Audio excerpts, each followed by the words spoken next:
Ramsès II contre le monde, le secret derrière la bataille oubliée de Kadesh.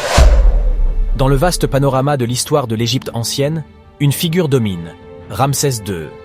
Mais au-delà de la grandeur de ses temples et de la durée de son règne, se cache une histoire de courage, de stratégie et de diplomatie. C'est l'histoire de la bataille de Kadesh, une confrontation souvent négligée, mais qui révèle un pharaon prêt à se mesurer au monde. Le contexte. La bataille de Kadesh, qui s'est déroulée en 1274, n'était pas un affrontement soudain. Elle était le résultat d'années de tensions croissantes entre deux des plus grandes puissances de l'époque, l'Égypte de Ramsès II et l'Empire hittite. Chacun cherchait à étendre son influence dans la région, et la ville stratégique de Kadesh était le joyau pour lequel ils étaient prêts à se battre. La bataille. Ramsès II, fort d'une armée de quelques 20 000 hommes, se dirigèrent vers Kadesh, ignorant qu'une armée hittite considérablement plus nombreuse les attendait en embuscade. L'élément de surprise était clairement du côté des Hittites. Profitant de fausses informations fournies par des espions, qui avaient fait croire à Ramsès que les Hittites étaient encore loin, les Hittites ont lancé une attaque massive contre la division de Ré, la prenant complètement au dépourvu. Alors que le chaos régnait, Ramsès II aurait été au cœur de l'action, défendant vaillamment son camp, ralliant ses troupes et lançant une contre-offensive. Une des clés de cette riposte fut l'utilisation stratégique des chars égyptiens, plus légers et plus maniables que ceux des Hittites. Cette manœuvre a permis de ralentir l'avance hittite.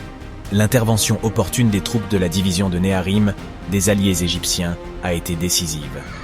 Attaquant les Hittites par le flanc, ils ont créé une diversion suffisante pour permettre à Ramsès de stabiliser la situation. La bataille, bien qu'intense, n'a pas abouti à une victoire décisive pour l'une ou l'autre des parties. Cependant, elle a clairement démontré la détermination et l'habileté tactique de Ramsès, qui, malgré une situation initialement désespérée, a réussi à éviter une défaite majeure et à tenir tête à une force supérieure en nombre. Le véritable secret. Mais quel est donc le secret derrière cette bataille oubliée de Kadesh? Au-delà des manœuvres tactiques et des charges héroïques, c'est dans les conséquences de cette bataille que réside le véritable trésor de l'histoire.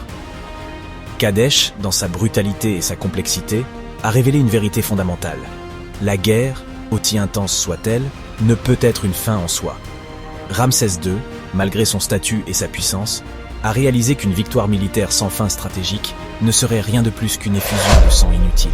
L'affrontement sur le champ de bataille, les chariots renversés, les flèches tirées et les soldats tombés n'auraient de sens que si elles menaient à un objectif plus grand.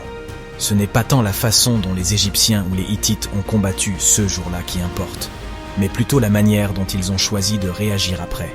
Plutôt que de se laisser entraîner dans un cycle interminable de vengeance et de destruction, les deux grands royaumes ont choisi une voie différente. La voie de la diplomatie, de la reconnaissance mutuelle et du respect. Le véritable secret de Kadesh, c'est que la grandeur d'une civilisation ou d'un leader ne se mesure pas seulement à sa capacité à dominer sur le champ de bataille, mais aussi, et peut-être surtout, à sa capacité à forger la paix, à comprendre quand mettre fin à un conflit et à chercher des solutions qui bénéficient à tous. En d'autres termes, la bataille de Kadesh est une parabole sur le pouvoir de la diplomatie et la vision à long terme dans l'art de gouverner.